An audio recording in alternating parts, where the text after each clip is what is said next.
Hello, everyone. Welcome back to the Here's the Beef podcast. Thank you for being here. You made it to episode 3. Now, you may notice that things look a little bit different today. I have this beautiful overlay made by someone. Who made this? It might have been made by my very special guest who will be joining me today. Wait, who? Wait, Who are you where's my talking about? guest? Oh, Peason! Hello. Peason17 from Twitch. In the flesh, Wow. everybody. Welcome on. Welcome to the podcast, Peason. Hello. Peason is a Twitch streamer and artist. Peason has 2 Twitch channels, a main and an art account, and she also has an art shop. You can do !guest in chat to get Peason's Twitch link. Peason, why don't you tell us a little bit about yourself and your channel and your shop and a little spiel. Yeah, I feel like you said most everything already. You know, I'm a full-time streamer now, recent college graduate. Let's go. I'm still waiting on my diploma. So, I play games, I do art, I draw little pictures, and make no money as a real artist should, right? This is my first collab in a long time. I usually don't do collabs because collabs are cringe, but you know what? Emmy is a good friend, so I was like, go on, begrudgingly, and since I'm technically the first guest, I get more clout. That's why I did it. That's true. You're the first guest, so you're extra special. Mm-hmm. Out of everyone to be a guest, I chose Peason because Peason is one of my favorite people to watch on Twitch. Because I don't watch that many people on Twitch, but I do watch Peason. Also, I was the only person who said yes immediately. I don't do collabs much either, really, ever. But here we are. We're doing a collab, both of us. Today we're going to be talking about art, as me and Peason are both artists. Very different artists, though. We have very different styles and everything. Peason's more traditional, and I feel like I do more, I want to say more digital, but I feel like maybe it's more half and half as of lately. And Peason has a very established art style, which I really like about Peason's art. You can kind of see her art in her background. Also, check out her art shop. I think that a lot of people feel pressured to have an art style, me being one of them, because my art's kind of all over the place. Whereas with a lot of like bigger artists especially, you can really tell who made the piece of art. Whereas mine is just anybody could have made it. It's all over the board. And Peason's one of those artists where you can tell it's a Peason original just when you look at it. You can say, "Oh, yeah, Peason made that." I could recognize Peason's art anywhere, which is really cool. But I think a lot of people feel pressured to have an art style. What do you think about that, Peason? I feel like most any creative person will always struggle when it comes to finding their distinct look or style. I know for me, style is defined by like the execution of your work, because I generally feel that realism is like entry level creative wise. Like anybody can draw like a fully fleshed render of a person. Like anybody can do that. But if you don't make it unique in some sense, then it's not truly yours. And I think when it comes to more traditional artwork, I think texture is the biggest way to show style. Like when you're putting or paint on a canvas or like your individual like strokes with your pen or pencil, the way you render is very particular based on the person, right? Like some paintings are like this thick, but you can't really tell when you look at it from the front face. I agree with the first thing you said about the realism. I think I'm not a huge fan of realism. I think all art should be at least a little bit stylized to just make it art, or else like you're really just showing off your skills rather than like your creative skills. It's more technical, which I'm not as much of a fan of because it doesn't feel so artsy. Um, but I think making things more stylized, and yeah, you can do that in like shading, texture. I feel like it makes the art a lot more interesting and unique. Yeah, I Um, also feel like. Oh, wait, I had a thought. I literally had it. Guys, okay, this is my bedtime. Usually her stream time what? is 7, and she's like, "Do you want to do it earlier at 5?" And I'm like, "Yes, please." Um. This is like I would still be at Oh, work okay. right I now. have the joke now. If you're gonna do a real life like painting, just take a picture. Just take a picture. Yeah, that's what I was gonna say. Like, you might as well be a photographer. When like the only difference between that is like you're showing your, obviously you're showing your skill with like you can technically draw, but it's like, are you an artist though, or are you someone who can use a pencil and draw? You Yeah, know, I think another thing you have to consider with any type of art is the audience in which you're making it for. Like, I think everyone can appreciate realism because most everybody has the understanding. Like, everybody's taken an art class in like high school. Like, you know how to use basic graphite, basic pencil work. So everybody can understand why realism is on paper good. But I feel like if you're creative, I feel like you appreciate more stylized work because in order to do more stylized work, you do have to understand the more technical aspects. right? Um, I feel like I agree with that. I also had a point that I forgot. We're good at this. Me personally, with stylization, I feel when I picture like stylized art, I picture like it's, I think that I think about it in a way where like I don't want to put myself in a box of like, oh, all my art has to look like this way. Like if I find a style that I like, I don't want to feel like, oh, I have to make every art look like this and this is my style now. So that kind of like scares me because I do so many different styles, and not only so many different styles but so many different mediums. Like I do lino cut, stamp printing, um painting, digital art, like everything. So it's also hard to have a style in so many different mediums, to have that transfer over, to have them all be cohesive and look like they're all made by the same person. And I think my brain is just like, you're a lot of different things. You're not one style of art. So that's Yeah. like, I find it impossible, but I wish that I could, because a lot of the artists that I'm a fan of all have like a very specific style that they stick to pretty much. Going back to the point of like being boxed in with one particular style, I think it's very prevalent with the present or the increase in like online like social media. Like I feel like most every artist feels the pressure of like constantly making things, and I feel like a lot of people, it's not necessarily a bad thing, but I feel like a lot of people lean towards fan art because that is like recognizable IP. It is very easy to put your own style into any type of fan art, right? But you are only going to be known for that specific fan art. So, yes, you can still do any type of rendering or any type of imagery in your own personal style, but I do think you need to learn how to stand on your own in terms of creating a style. Like I think a lot of like illustrators, especially like character artists I see on like Twitter or Instagram, a lot of them kind of the way they render faces is very similar to like the classic like Disney like proportions. And whenever I look at it, I think, "Oh, that's Disney." I don't think, "Oh, it's this artist." Right?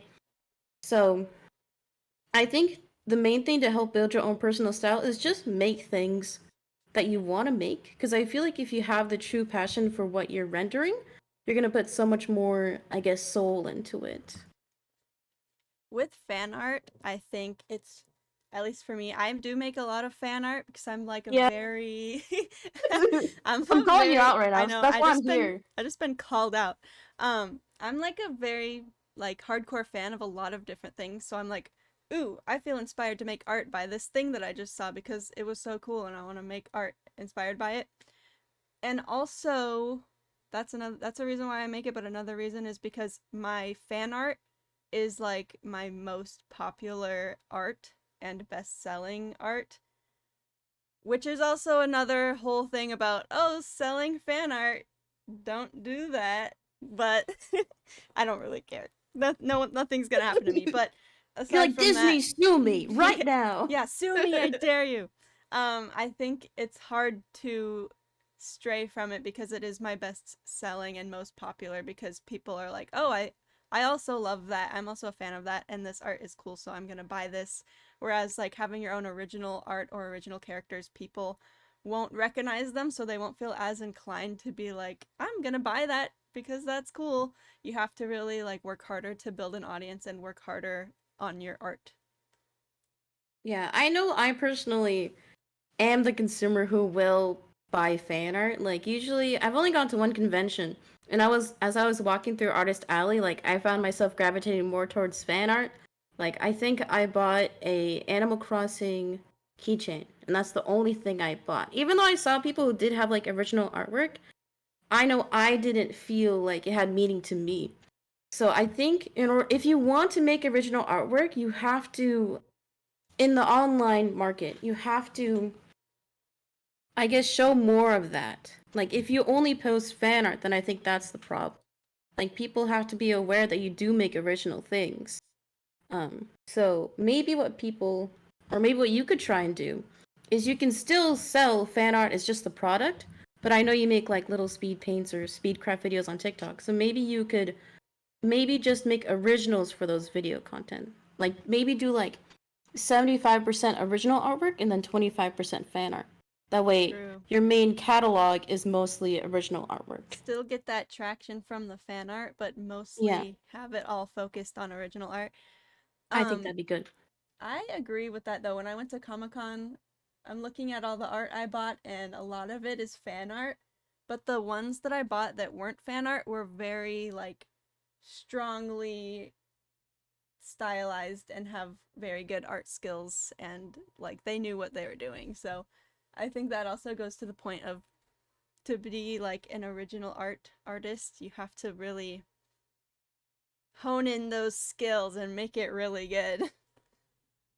Cuz like the fan art, like I feel like I would just be into it even if it's not like the best art ever, but it's like the fact that it's like I'm such a fan of this, like oh, I still really like this because I'm such a fan of it, whereas like maybe the art itself isn't as good, whereas if it was an original character, I wouldn't really care about the art itself. Yeah, I think a big thing for me is my whole approach to like making things and selling things is very like holistic in the sense of I don't want to ever feel like I'm exploiting my skills. That's why I personally don't want to do fan art at this moment. I'm not taking commissions because I went to college for graphic design, right? So I've already feel exploited, right? And I just want to make things that I like and I'm proud of. Even if I don't sell anything, that's fine. Because I very much care about like the process of making things. Like the satisfaction of making things on my own is very it's a nice feeling, you know? And I feel if I like dipped my toes into making like Barbie movie fan art, I don't know if I could get myself out of that hole because I don't want it to be a crutch. Mhm. And It's interesting. Sorry, because like me and Emmy have like a lot of opposite opinions on like commoditizing artwork, and it's interesting because a lot of my viewers know that I like don't talk shit. Okay, I don't say names. I just talk about concepts. But we Jason disagree does on a talk lot a of lot of things shit. concerning art. But you know we're here to have a discussion. Yeah, that's why this is a good conversation, because we do have a lot of different opinions and very different art and very different lots of things, but I think that I do also agree on a lot of things too. Um Back to what you said about like the process of making your art. Is it all the art on your shop is just hand painted, right? None of it's prints. Yes, that is one of those holistic things that I feel like nobody agrees with because it's a very unconventional outlook that I have.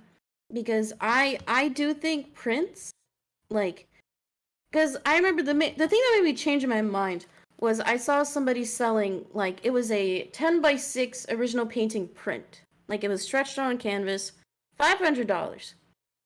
Now, me as a consumer, because, like, I've looked at, like, how much it costs to make prints that big. And, like, how much to ship it and to package it. And all I can think of is, like, the profit margins, right? Because, to me, prints, the only good argument for prints is that it makes your work accessible so more people can have it. Like, I think it's because for me, I see every single piece of art I do, no matter if it's like a little sketch card or a fully fleshed painting. That's like a piece of my time. It's a piece of my life. And I find my time very valuable. And at this point, if I made prints right off the bat, then that is not an accurate piece of me, I guess. And I think especially with my style, let me grab one of these. Don't touch my paintings if you buy one. Don't handle it like this. Frame it, please. But if you look at it, you cannot get this look on a print. It's very hard to get certain iridescent looks. Because the thing with prints also, there's so much errors in the printing process that can happen. Like just in any production process, you should always allow like max 10% of error. And I feel like if I can make everything myself and verify that everything that I put out is the best it can be, I would have so much more faith in my own brand and identity and also reputation. And that's what I prioritize at this point. Obviously, it's just me. Like, I don't have a studio with millions of workers, right? So I think while I'm still small, I want to keep those core values true. And that's nice that your style of art and like all your paintings are all things that you don't have to print. Not only you shouldn't print them, but you don't have to. Like you can repaint those. Whereas like with digital art, you gotta kind of have to print those out. Yeah. So speaking of digital art, um, what's your opinion on it? Very No. broad question. But me and Emmy made like an outline of today's topics, and I had some very hot takes.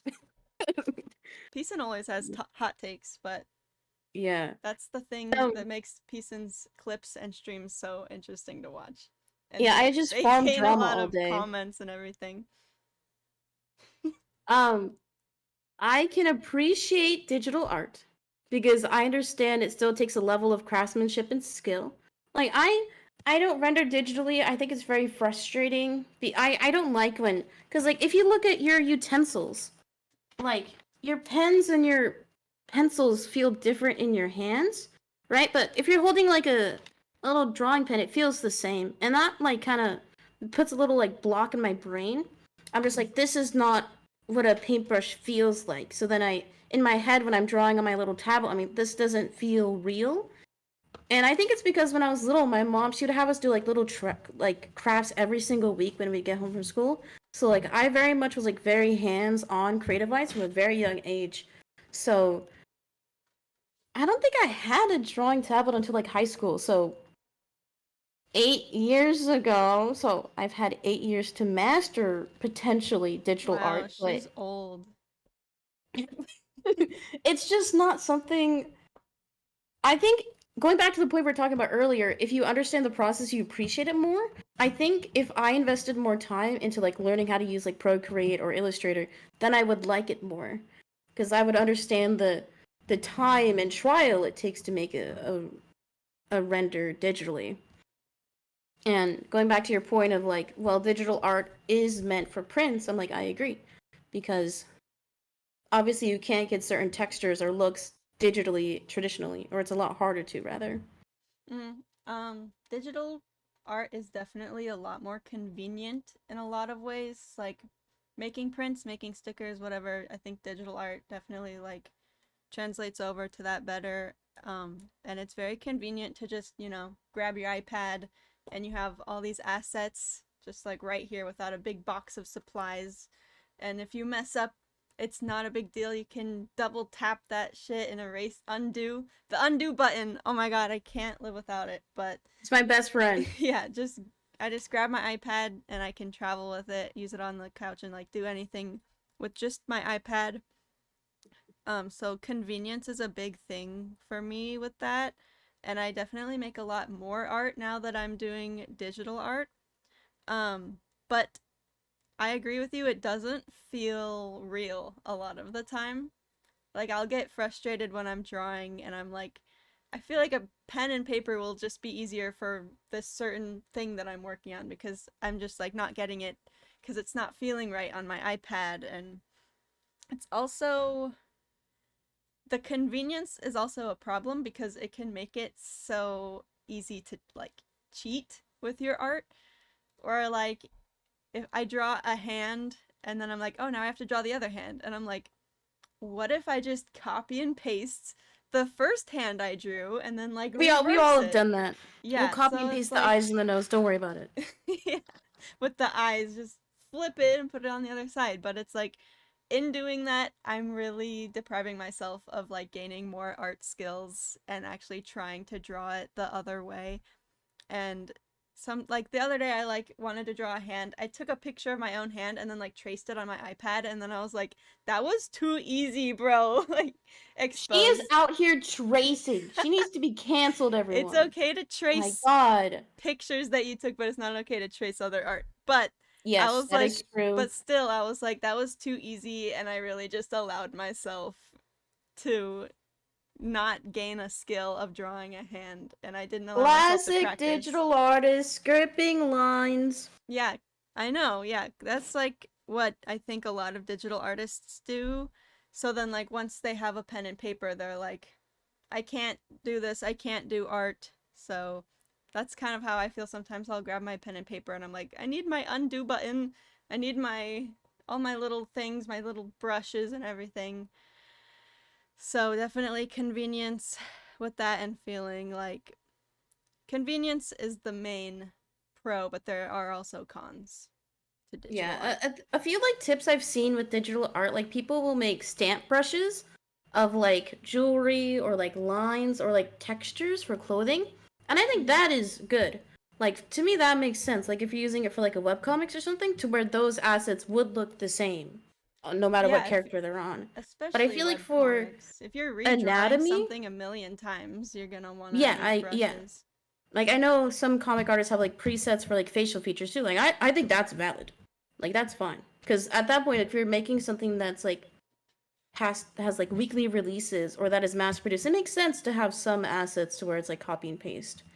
But What's your another point I opinion? wanted to bring up about digital art that I think you brought up before, not today in our little notes, was Mm-hmm. that since there's like pre-rendered brushes on like Procreate or Illustrator, or like people can make their own brushes and then sell them, I feel like that kind of um makes your style less unique. I feel like if you want your priority to be digital art, I feel like you have to make your own textured brushes. Yeah, Because going back to what I you was can saying earlier, see how similar they are in a lot of yeah, different drawings. The speaking of digital art, have you seen like those artists that just take pictures of people and take the color of them and like block it out, and then they sell that, and it takes them like 2 seconds? What's your opinion on that? it's giving. I'm a middle-aged woman. I have nothing else better to do, and I want to make $50 on the side and call myself an artist. Same. Same. They do that for like pet portraits too. Like they'll just like copy the color of that spot and then fill in a block. Copy the color of the spot, fill in a block. It's just like it makes it way too easy, and the fact that you're like selling that for money is just like Yeah, is it's this tainting art? our What is reputation. It needs to be stopped. Yeah. I it's just like you're literally just copying the shape and pictures of the yeah, shape and colors of the picture. So it's like what are you doing to contribute to this art? You're just copying the shape. I don't know. I Yeah, always I see those on TikTok and I'm like, what an easy way to make money. see. Like I feel bad sometimes because when I see that type of style, it's it's very much like copy and paste, commoditizing it, right? Like it doesn't feel like it has substance. And I personally don't like when work is too simple. Because, like, you know, when you look at that art style, you're like, oh, I know how they did this.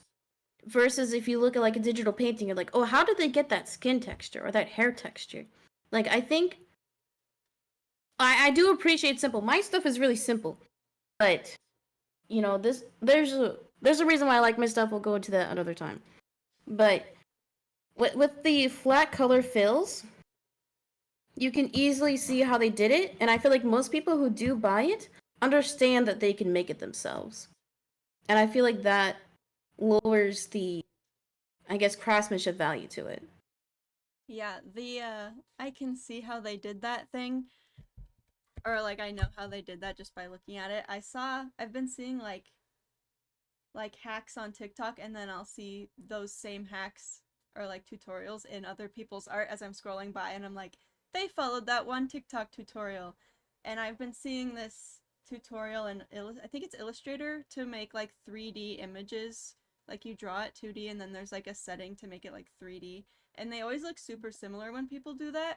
And I was seeing ads around the mall using that like Illustrator hack, and I'm like, I know how they did that. They followed that TikTok tutorial. And like I started seeing it in like on like windows of stores and stuff, like I very clearly could see that it was the Illustrator hack, and I was like, I kind of What like if hate that cuz what like if it was a it's graphic so design obvious. student leaking like college curriculum? What if that was like a good for all of us? A what? A good for all of us. Like to teach everyone, access to Yeah. everybody. It is. It is, but it's just like I know how they did that and I know where they saw how to do that. It's a cool hack though. I'll send you a link to Yeah, thank you. it. um, let's see. Do you have anything specific next you want to talk about? Your art Um, process, how long you've been creating, and what is your art process? okay. Um, I've been artsy for basically my whole life. I feel like most people, when you're in like middle school or high school, you don't really know what you want to do. When I was in kindergarten, I wanted to be a fashion designer. And look at me. I'm wearing overalls in 2023. Like, that is not going to work out. But, like, I always was really crafty when I was younger. I have a distinct memory. This is. Okay, I'm not an egomaniac, let me clarify. But we had this art project in third grade, and it was a crayon resist. So you had to draw an owl in white crayon, and then go over it with blue and brown watercolor. And I remember little third grade me was in the hallways being like, "My owl is the best owl on that goddamn wall." Okay, and I saw that owl drawing like a year ago when I was moving, and it was so bad. And all I can think of was like, how horrible were the other kids' owls if I thought mine was really good, Yeah, maybe yours right? was bad, but everyone else's were worse. Yeah. But so like I feel like I've always had a creative eye or a creative lens. Like I'm always observing my environment. Like whenever I go on my daily walks, I'm like looking at all the little blades of grass. The other day, like I found this little pocket of like a spider's nest and I had like water droplets in it. It was really cool. But I think in order to have that lens, you have to learn how to take in what you see and then not necessarily just put it on paper, but show other people what you see on that paper. Hmm. So that's how I get a lot of my ideas. I know a lot of my stuff back here is abstract. I am working on like semi-realism or realism type work.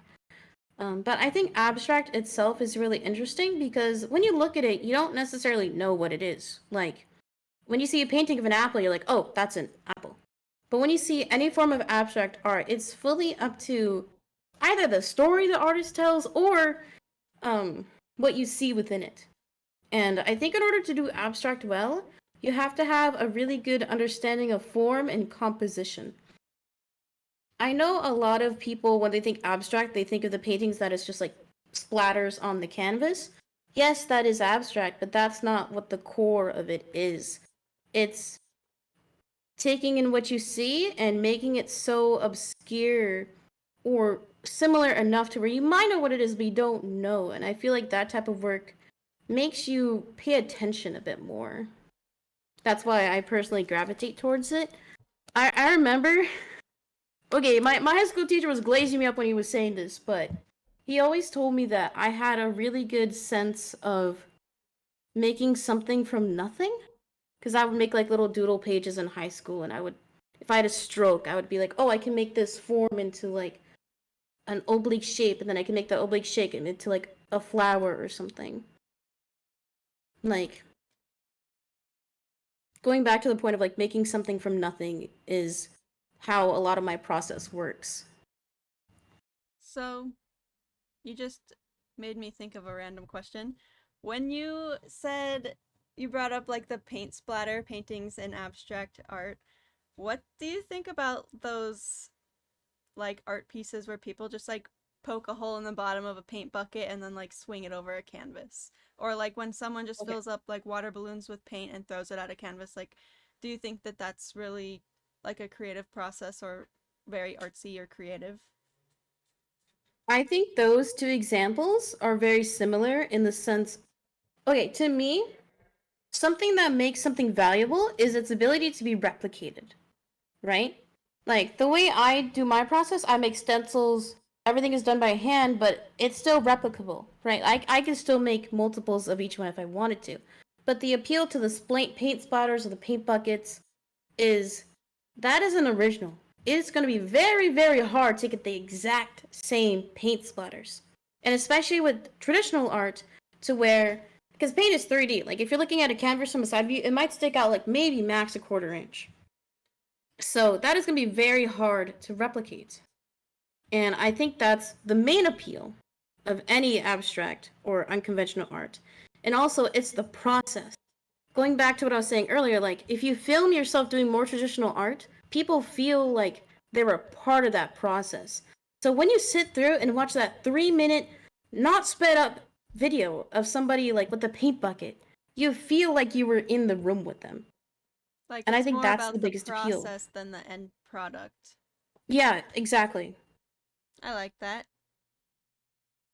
Um, for my art process, I kind of just think of things that I feel like drawing, or I look at Pinterest, or I get inspiration from things, and then I'm like take pieces from different things. Like, oh, I like this from this, I like this idea from this, and then I kind of just come up with an idea. That's pretty much it. I don't have that much of a process other than getting inspired by things, which um I think that's how most people do it, but it also makes it easy to get art block because when I'm not inspired by anything, I'm like, I don't know what to make. But I feel like making art, but I don't know what to make. So I have to like wait till I get some kind of like inspiration or oh, this is a good idea or whatever. So, do you ever get art block with your art because I feel like you just kind of know what you're gonna make, whereas I feel like I have to have this big idea or this big inspiration that comes to me. I feel like you're I more of think like the an answer idea is man. I haven't gone live on my art channel in almost a month. I think your answer is right there. You're in an art But block. it's not art block because like I know for me, I'm disabled. Yay. So there's like a limit to how much I can like physically do in a day. Like I know right now my fingers are tingling, but that's normal. So if I'm gonna like sit down and make something, it has to be something I really want to make. Like, um, me and Emmy were like concepting out the overlays and the logo. I don't know if I'm pointing to it, Other way. but we like chatted about it for like 20ish minutes on a call, and then I was thinking about it all weekend. Like, I was up at like 4 a.m. like working on it Saturday morning because like I was in bed thinking about it. I was like, I know what I want to do, and I can't wait until I wake up and like sit and start working on it. Because it's not necessarily whenever I make things I feel like this big inspiration. It's more so like I just want to sit and put my time and effort into something that I know I will like the final product of. I think that's why I don't like sketching because when I'm sketching or like practicing, I'm like, oh, this isn't gonna look good. I'm wasting my time doing this. Like, I'm very much attracted to the outcome than the process at times, and I need to unlearn that. I think I'm the same way.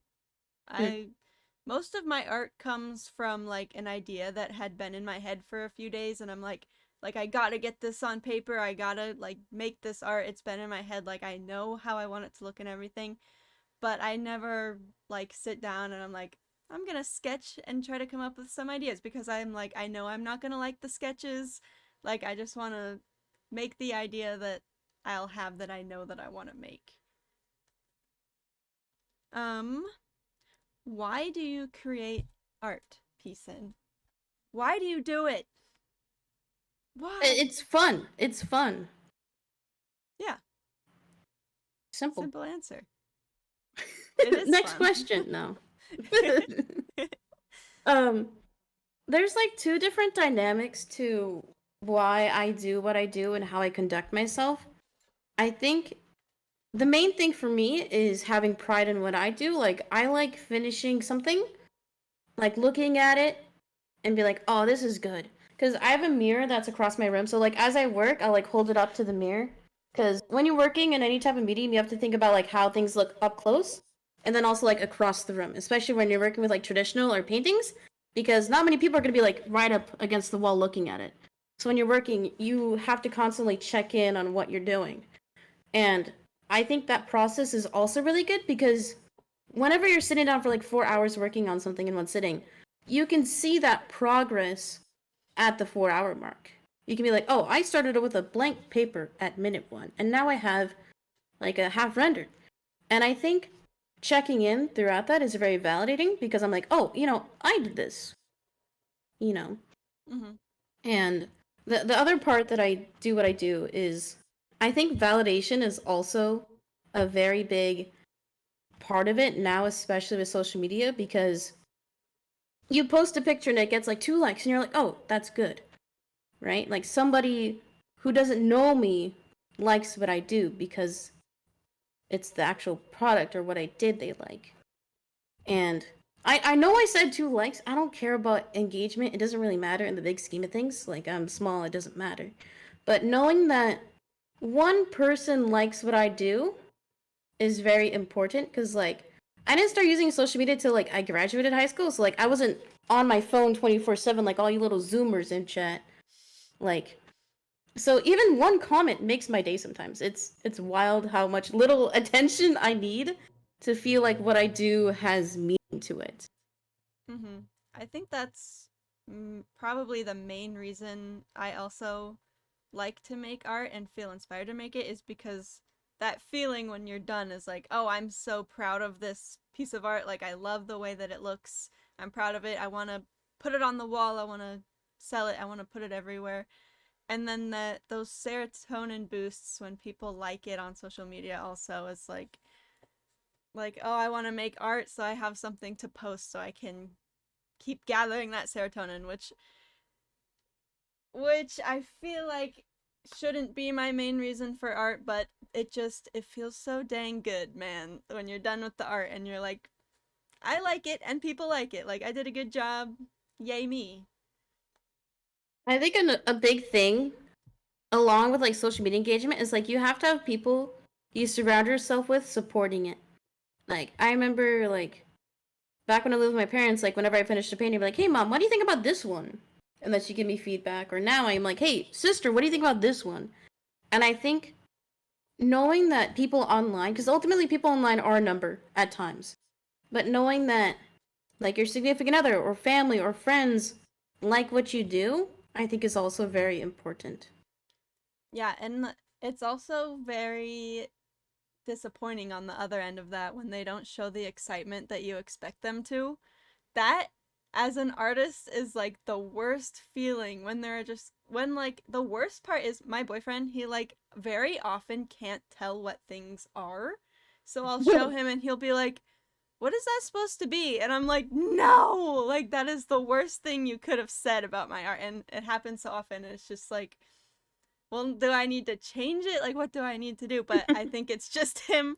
But when you show someone art and then they're just kind of like, that's good. And then they're just like, give me more. I need validation. Yeah, The worst everybody. feeling. Can we get some chat input on what you guys think the logo is? We're not gonna leak what it is because the logo was my idea, and we also got feedback from like family and friends before we finalized it. So, what do you think the logo represents? Can we get some guesses? If you get it right, you get $1 million. Not even a joke. I'm not Confirmed. joking. Good job, Beanie. You got it right, dude. Yes. How did you get it instantly? So I was telling my sister, my roommate. They were like, "Oh, it's a." What did they say it was? They said some random ass. They were like, "It's a giraffe," and I'm like, I told them the name of the podcast, and then, oh my god, because I think I guess it does when it have a comes to- similar head, but giraffes have like the two little stumps on their head too. yeah, they have horns. So I don't know how they got it. I thought it was a bunny. Oh my god, bunnies don't Those are have ears cow like that, ears. guys. Go to the zoo. It's summertime, but. I think this is a good example of why, when you're getting feedback on any project, if we have any artists in chat, or me too, like when you're at art school, critiques are brutal, but those critiques are from artsy people, so they understand the process, they understand like the symbolism behind things. But I think when you're making artwork, like logo work, branding designs, or even like aesthetic-based art, like advertisements, you have to understand the audience. Like, not everybody understands like nuances. Mhm. So I think you have to showing be your art out of context and not explaining anything to the person you're showing it to is a good way to get feedback. yes, Like, just look at this and tell me what you think without giving them any context or any information about it. Because if you do give them that context, then it'll like change what their brain initially would have seen or exactly. thought. Peason, what are your art hot takes? It's gonna get spicy. We're Can gonna we dish out the beef right now. can we turn off face cam? I don't want people to know my takes. I want them to just hear it. They're gonna. You gotta expose yourself, Peason. Trust me, we won't have any clippers in chat, right? No clippers? These are gonna be some hot takes then. Peason's scared. Emmy's gonna repost these on TikTok just to mess with me now. Okay, Peason's let's see. I hot have a list takes. actually. Oh my god, I have 4 lists. I have 4 hot takes. 4 hot takes. Okay. Whew. Now, It's gonna get spicy. I would like to preface. I am not an anarchist.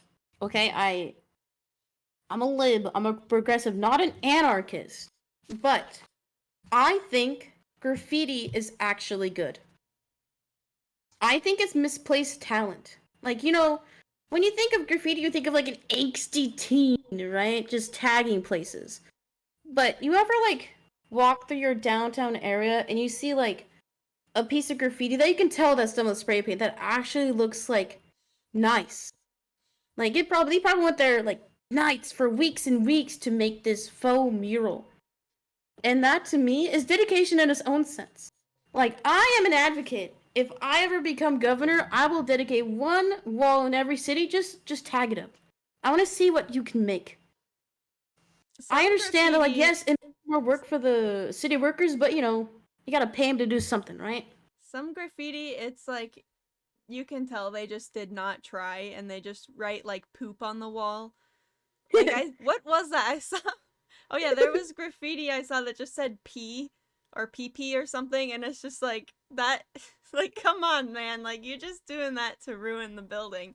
But like some art or some graffiti is obviously like an artist made this clearly, and it makes the building a bit more interesting and like it's cool to have that in the city. Like in Seattle, there's a lot of graffiti, and some of it's really cool, and some of it is just like garbage. So it can go either way. I do feel like if somebody can tell like more effort went into some street art or graffiti, then they wouldn't touch it. Yeah. Like I feel like there's like a baseline respect between all graffiti artists or street artists. Be like, hey, that one looks good. We're not going to touch that one. Mm-hmm. Because there's this one house down the street. They have a gray fence, and I swear, every other night a kid tags it. So then the homeowner spray paints it like off gray, and then he comes back the next morning. And there's more graffiti on it. I bet if that homeowner just painted like a mural on that fence, that kid would stop. You know? Yeah, that no one would graffiti over art because graffiti artists are also artists, so I feel like they Yeah. just respect it too. Okay, your turn. What's your hot take? Let's see. Well, we kind of talked about this earlier, but my first hot take is not liking like celebrity art when people just make it's just realism with zero stylization whatsoever. Like people will have these art accounts where every single art that they make, like every piece is just like a different celebrity's like face in like colored pencil or whatever, and they're all like pretty much just photos of celebrities, and it's like, why are you doing, like, I feel like there's it's so much work that they're doing, like, because like that's a lot of skill to make such a realistic portrait in colored pencil. It's like, why, what's the point? Like, it's they're all the same, they're all just celebrities. Like, do you genuinely like care about that, or are you just doing that because you know that it'll get a lot of engagement on Instagram or TikTok or whatever? I just feel like it's not creative. That's my hot take. Clippers, get that one. Get No. her.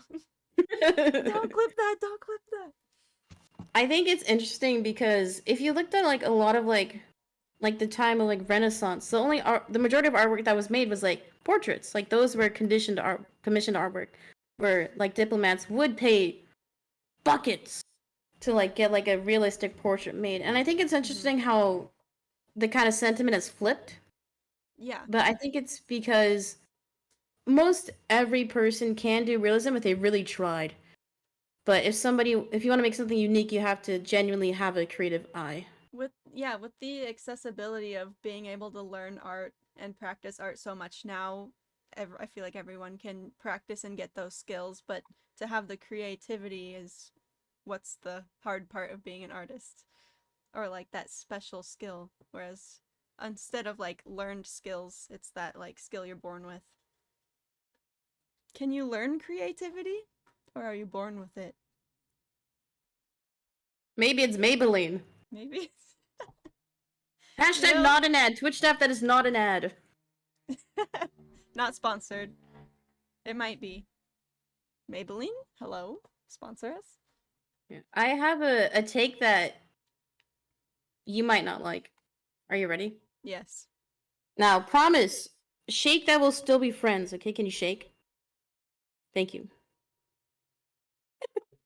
But something that annoys me genuinely so much, because I've been getting like a lot of small business TikTok and YouTube shorts, and the one thing I see every creator complain about is, oh, my products are not selling! Oh no!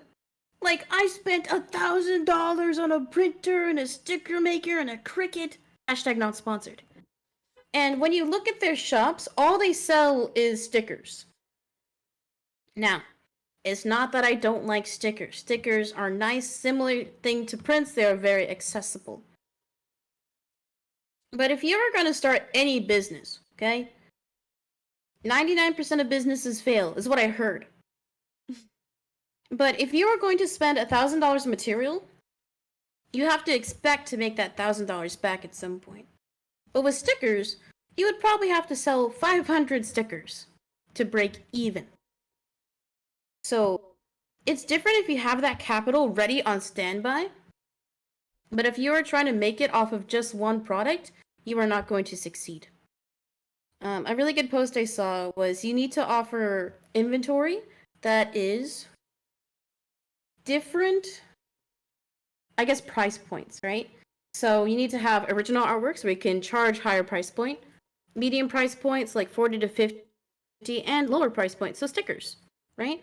Because obviously your audience or the people who support your work are going to have different income levels. So people who are brokies can buy stickers maybe once a month. But you know, the richer people can buy originals if they really want to. And if you want to break that $1,000 even, you have to understand that you will not make a profit right away. And you should not complain about it, in my opinion. Because whenever I see this post, I feel icky. To me, that's like a level of privilege that you expect people to buy what you want, what you make immediately. Mm-hmm. Right? With shops, I do agree with you on that, with especially shops that outsource and they buy like 50 of this type of sticker, buy 50 of this type of sticker, and then they are forced to sell all of those. Whereas, like, I'm chilling because I make stuff as they're ordered, and if I had outsourced all the stuff on my shop, like I'd be out so much money, especially people that go to Comic-Con and they have to like pre-make everything before they sell it, and then they feel forced to sell all of that stuff. I think that that would be very stressful and would take up a lot of space in your house and would put a lot of pressure on you to sell everything. Um, by the way, J-Day, thank you for the raid. Yeah, thank you. Sorry, we Thank you, intentionally thank you. ignored chat so we farm more engagement. We're sorry. Um, with my shop, I agree with you. The stickers don't bring a whole lot of income because they are such a small amount of money to sell. Like, cause like to print it, do all the stuff, package it up, and send it. Like that's like I made like $3 if someone bought one sticker, and it's like they're selling well. Don't get me wrong. My shop is doing good, but I'm adding a lot more like lino cut prints and more other things, which I'm really excited for. And I'm gonna start making bigger lino cut prints starting in like a week. So I think the lino cut prints are my most popular on my shop and where I get the most income, and they're just a stamp, so you know it's simple. But yeah, that's my because I do have a shop, so that's my opinion is that my shop is doing good. I think She is falsifying sales right now, everybody. yeah, secretly has 0 sales on my shop. Like my shop's doing great. It's doing good, I swear. No, you just started. Give it a year. Yeah, Because I like think online I'm shops happy is with solely its exponential growth. success so far. No complaints. Um, yeah, but I don't disagree with your hot take, especially with shops that outsource because I'll see like TikToks where they're like, "My shop, I have to sell all of these stickers," and it's like, "Why did you buy all?" Like you didn't know that you were gonna sell them all, and then it's like some basic sticker design. Not to be rude, but Guys, cancel her. Clip her. Clip it. not about anyone specific. Just saying. But yeah. The last point I wanted to bring up is I do feel like when you outsource, there's like a minimum you have to purchase, right? Depending on which company you work with. And Yeah. I feel like if you have the means to like make it in house like you do, that's something that I really admire. Like she either hand cuts or hand or programs the Cricut to make it cut for her, right? And also I think having so much control over the process is also very important because then you can say that I made this. Right. A robot technically did a Homemade. part of it, but I still did a lot of the process. Homemade stickers and prints is fun to Yeah. say. And going back to the point of why do they buy so many, um, I think it kind of makes sense to have like a baseline inventory, right? If it's for a convention or like a farmer's market, you do have to have the inventory in hand. A lot. But I personally, okay, I'm not a scalper. I promise. I did not buy 10 Yu-Gi-Oh card packs and keep them under my bed. But I personally think it's better to sell out. To Because to sell out.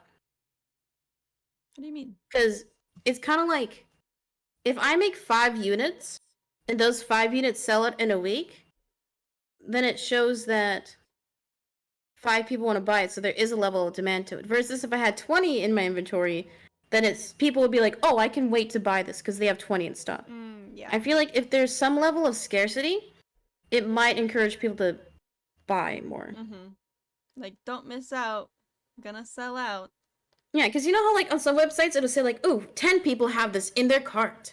Yeah. Like those get me every time. I'm like, "Ooh, I need to buy this today." Like 10 people are gonna buy it right now if I don't buy it. My last hot take is that I hate colored pencils. Why though? I How could you disgrace Prismacolor like this? Come on. I've never liked them. I've always tried, and I don't like how you can like see the little white spots between the colored pencil like when you're coloring. And I feel like Get a blender. Easy. I have extras. You can have one of mine. I don't know. I don't think I could ever get into colored pencils. That's like the one. Like, I'd rather use a crayon before I used a colored pencil. What is wrong with you? Are you in first grade? Oh my Yes. god. I feel like I just and like well that's the other like at least a crayon I can cover like a big area. I feel like colored pencils like they're so tiny, and it's like to cover like a spot on the page like you gotta like use a lot of the pencil, and it's like such a tiny surface area. She, I she could did not say never. Marcus. She said Crayola crayon. She'd rather work with than Prismacolors. She is crazy. Because I'm impatient and I make my art really fast, and I don't have the patience to like color with such a tiny tool. I Okay, can't. valid. I can't with Valid. a colored pencil. I can't right now. Okay. One Ban final, colored pencils. yeah, one final take that I have, which I think this one most everyone can get behind. This is not a hot take. It's more of like a hard truth. I think you should charge however much you want per hour in terms of labor. Whenever I see somebody being like, $5 commissions, I will do a full body render for $10. I'm like, and when I see that, all I think of is you need money right now, and you think people will. If I see artwork that is cheap, then I feel like it's less valuable. That's my main thing. Like, I will gladly pay $100 for like a nicer commission if that's what they were charging, right? Hmm. Because personally, if I see somebody charging more off the bat, then I know they know the worth to their work. You know. And another thing is big companies, like they will pay like you work for a production company. She knows a little bit more of like how much they charge for like production. A But for lot. like graphic artists, if you have enough prominence or if they like what you do to an extent where they really like it, they will pay big bucks. So I think if you want to create yourself, you have to create a baseline hourly rate. And you have to stick with that. Hmm. I Like don't like feel like I have a hard time pricing my art mm, because I want it to be accessible for everyone to buy and less focused on like I'm going to make money from this. But, like it's a hard like it's a like hard line. yeah, it's hard to decide like what to price everything like, and especially cuz all my art is so different from like a print to a lino cut print. Like the stamp print is going to be worth more money because it's hand printed with ink and hand carved and all that. But it's like I don't want to charge too much because I want people to buy it since like I'm a new artist. So like I have a hard time pricing my art. I think it's kind of different for you because a lot of your things are smaller and they're also like kind of like duplicates. Like you haven't released any originals yet. So I think it's valid to make it like Like mid to low like price a point. limited only this many prints, you mean? Yeah. Yeah, I haven't done that. Cuz I'm like I have the stamp forever. I might as well keep making more. But I am going to Yeah. be making bigger stamps soon. So, yeah, cuz all my art is 4x6 right now, but I will have bigger ones in It's the fun to work future. big, I'll tell you. It's Yeah, I fun. have a big project in my brain. I'm waiting on materials to come in the mail. Can you leak right now? Exclusive? Exclusive is going to be for next month's Patreon. I'm going to make a big lino cut print of a shark, I think. And then like a smaller one for the $5 tier. It's going to be like I think it's going to be 3 fish lined up. So a small lino cut print, which would be the 4x6, and then a bigger one. They'll be kind of matching, but two different sizes that go together. And then maybe a couple stickers. Something that I wanted to ask you about lino prints is because I used to carve stamps myself. I used to do letterboxing. It's similar to geocaching, but instead of little trinkets, you get stamped images. Um, Oh, that's cool. I know some people use lino cuts for like t-shirts. Would you ever do like tote bags or t-shirts in the future? I'm trying to figure out how to do that actually, because once I start making the bigger ones, I want to start like making them for them because the lino cuts I have right now wouldn't work too well on as like a shirt design. So I do want to start carving some that would work on a shirt and then get some tester shirts and maybe send them to patrons on my Patreon and eventually sell them, but I'm scared to get into selling things that are bigger than an envelope. Like start selling like bubble mailers and packages. That's Yeah, the I've only thing had to stopping me right say, now. yeah, I've mailed 3 paintings. I've sold one, let's go. But I've Woo! given away 2. And one of them got like busted a little bit. Thankfully, it was fine because the internal packaging was fine. But I think when you're mailing like physical stuff, you can always get insurance, and if you through different like package services, there's different rates, but it's fine.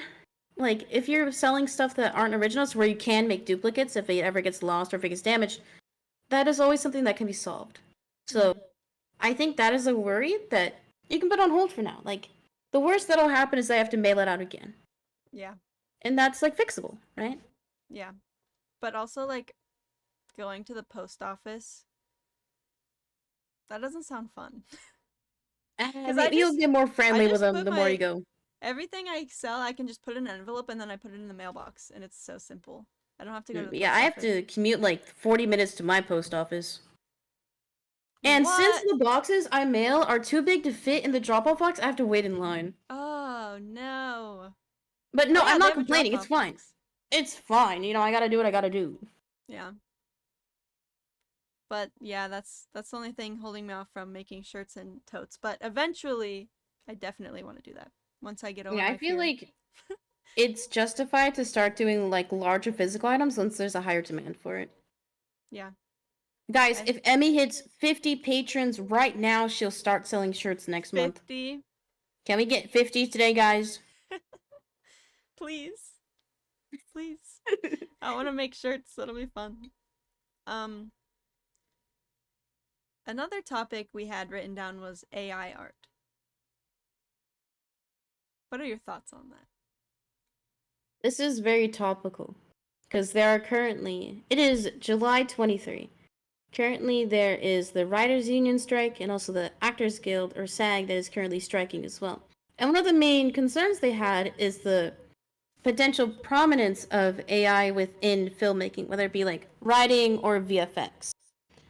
I do understand that the technology is evolving, and I feel like any form of industrialization is good. But keep in mind, we are going to be biased because we are creatives ourselves. So I think it's a lot of it, optic wise, is the argument of like, oh, they're taking our jobs. The robots are taking our jobs. But at some Costco's, they have like robots making the pizzas. But there still are a lot of like independent pizza places where you can see them make the pizzas in person. So I think no matter how much AI is within the process, there will still always be a market. Even if it becomes minuscule, there will always be a demand for artwork that is made by a human. And I think that's something we have to remember. That does not mean we should not advocate for policies that do protect creatives. I think that is also important. I think AI is good for if it's something that will expedite the creative process, like how there's some like AI within Photoshop that'll crop the subject from the background. Like that is perfect. Like that is a non-creative AI function. I don't like when AI is used for like a whole rendering. Like you know the trend of like people getting like AI PFPs, like that to me was cringe. And it also Mm-hmm. brought more awareness to like the actual functionality of the programming. Then it also used a lot of people's imagery and artwork without consent. So that was very bad. So I think AI is a necessary evil. It just should not be used for final renderings. Yeah, that makes sense. I agree with everything you said. I think that also I don't I feel like it's tough and it's a tough thing to have an opinion about, and I think that it sucks because sometimes I'll see posts like, "Oh, this was made by an AI." And I'm like, "That's really cool. I wish I didn't think that it was as cool as I do." Because like I will see like, "Oh, this is what an AI made of like this is a Studio Ghibli film if Pokemon was a Studio Ghibli film or whatever." Like AI generated. I'm like, "These images are so cool, but an AI made them." So like I wish I didn't like think that it was so cool. Um but like an artist could have made those. I don't know. Like obviously AI should not replace artists, and if you're going to commission something, like don't go to an AI rather than commissioning an artist. But I feel like AI art can just be like there's a time and place for it. Like it can be fun, but I don't think that it should be taken seriously. I think that it's just like a I'm gonna type something into this AI machine and see what comes out and then have a good laugh and look at it, but not like well, obviously you can't sell it. I've seen that reminds me, freaking artists using AI art and selling it like a scam thing. Logan Paul? No. Did he do Crypto Zoo, everybody, buy now. I've seen artists like they'll be like, "Who wants to commission me? Look at this art that I made." And then all the comments are like, "This is AI art, like you can tell, like the fingers are messed up and like whatever. Like it's clearly not like a skill issue, like it's just like an AI messed that up." So I think that that's definitely like an evil use of AI art. And do think that it's like kind of weird to use an AI to make something when you could have commissioned an artist to do it, because an AI is not going to do it as good, and you know, artists have brains and they can do great things. Chatter brings up a good point. Do you think it could be good for inspiration? To me, inspiration means formulation of ideas. So I do think AI is good for concepting out what you're thinking. I know I personally have difficulty, like I have really abstract thoughts, like the logo. That was something I randomly thought of, but like it's very unconventional. So I feel like if you're using it to get like a simple thought out quickly, that is fine. As long as you're not commercializing it, you're not selling it. I think that's the main problem. Me personally, I don't know if I would use it as inspiration. I feel like it would just like take my brain on some weird thing and I would get too like too focused in on like what the AI looked like, because that's my brain. But I don't think there would be anything wrong with doing that. But I feel like for me I would be like that will just hurt my brain. The most important takeaway is that it should be treated like a tool, not as a person. I agree. Let's see. We're about running out of time. We're about an hour in. Peason, do you have any last thoughts or art tips? Do you have any art tip? Let's start with art tips and then we'll wrap up. Okay. I have a few. Like something that I do is when I grip my utensils. Oh, okay. I mean, how do you hold a pencil or a pen? I think I hold it a little weird.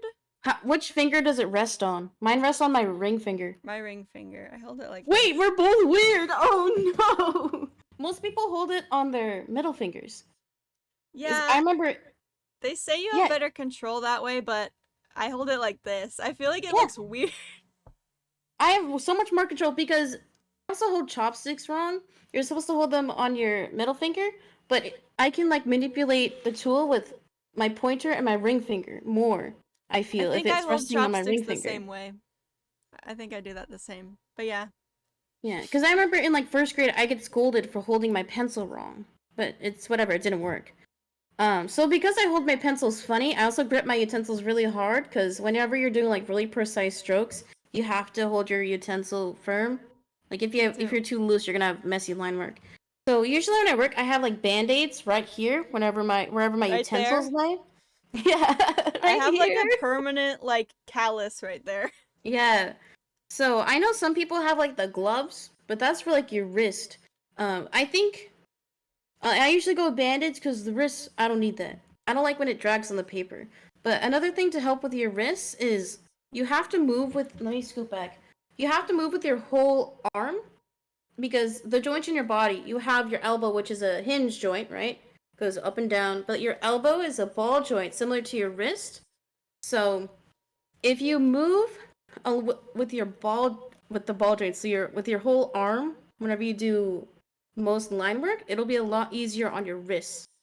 Or if you like move the paper instead of the tool. For example, if you're cutting with scissors, if you're cutting with scissors, turn the paper, not the scissors. You'll have a lot more control. Hmm. Okay. But I any tips from you? definitely- I definitely turn the scissors when I cut. Oh. Classic. My art tips, I don't have any skill ones written down, but I feel like creativity wise, you should try a lot of different things, which I clearly do in my art as I have many different mediums, which I've always done. Like, I've always been like, I'm gonna get really into clay now, or I'm gonna get really into lino cuts now, I'm gonna get really into painting. I think that that's what keeps um, my joy for art alive, is trying different things and having fun and experimenting with lots of different styles and mediums. And I think everyone should do that because it's fun. And you might find something that you really like or you're really good at. Yeah, I agree. Like, don't feel like you have to. Going back to the, don't feel like you need to box yourself in terms of medium or style. I think if you can show that you're more dynamic, I think that is also very valuable. Mm-hmm. Also, keep your old sketches. Da Vinci's sketches sold for literally millions of dollars, so keep them all, everybody. Don't toss out your little second grade journals. I throw my sketches away. I'm like, that's ugly. I'm keeping the finished product. But that is a good idea though. And it's cool to like, I love seeing people's sketches, like when they post like their main, like the finished artwork, and then seeing the sketches afterward. I'm like, that's so cool. Um, any final thoughts? Final word? Leave everyone with something to keep in mind. A big thing that I try to live by with any creative thing I do is two things. You have to enjoy what you're doing, like enjoy the process or enjoy the final product. And then also do what you want to do. Like, you may have a job to where you have to draw all day, but still set aside time for what you truly want to do, because I feel like that'll keep your creativeness alive. And if you're not a creative person, that's fine. I think everybody should learn like the basics of like how to do a simple rendering. That way you can truly appreciate what other people do and their skill and craft. Mm-hmm. The drawing all day at work. I edit for my job, and sometimes I have to remind myself, like, I like editing. I enjoy this. And I have to remind myself of that because when it's your job, sometimes you forget that it is something that you enjoy. Um, Thank you for being on the Here's the Beef podcast. Thank you for being the very first guest, Peason. And thank you for making this beautiful overlay and our new Here's the Beef podcast logo. Peason is an amazing artist. Go check out Peason's shop and Peason's Twitch, !Peason. Her Twitch will have all her links to everything you'll need. Go follow her on Twitch. She goes live way more often than I do. So Yeah, I definitely actually drop her a stream, follow. guys. She never clicks go live. Yeah. Peason actually streams. She's actually consistent, you guys. But yeah, thank you guys for being here. Peason, you're the first guest and the best guest so far. Thank you Best for and the being worst, here. everybody. Yeah. Thank you, She everyone. said it. She said it. We love you. I think I'm gonna keep streaming after this, but I'm gonna go to a ending soon screen and Wait, do I get say to goodbye stay to or Peason. no? What? You don't Do I have get to stay or no? You can, but isn't it your bedtime? No, I was That was a bit. That was. Oh. How could you tell that was not a bit? I'm bad at telling things if things are fake. Okay. But I Can we know get that you are some tired. claps in chat for Amy? She did a lot of prep. No, she's doing this on her own. And I was 15 minutes late. Are you copying me stuff? I do this because I think it's funny. But I would like to say thank you to any of my regular viewers who chatted today. It was nice seeing your little names in chat. Thank you all. I know this is not my normal stream time, so thank you all. Thank you, everybody. Thank you, chatters. Thank you. Thank you, Even if peace you in just chat. too. So thank you. Means a lot. If you guys behaved, what you guys did, we'll do more collabs. I'll invite Emmy over or something. We'll play Mario Kart. Collabs are fun. Who would have thought? Okay, thank you for being here, Peacein. Okay. Thank you, everyone. And bye-bye. Bye. Bye.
Do. It's gonna be a mess turning myself back on. Okay. Maybe we can do a Wiktionary. Do what? There's travel, Wiktionary, Gartic phone. Oh, can you do that with 2 people? Can you do that with 2 people? I thought it was like a 5-person game. I'll comment.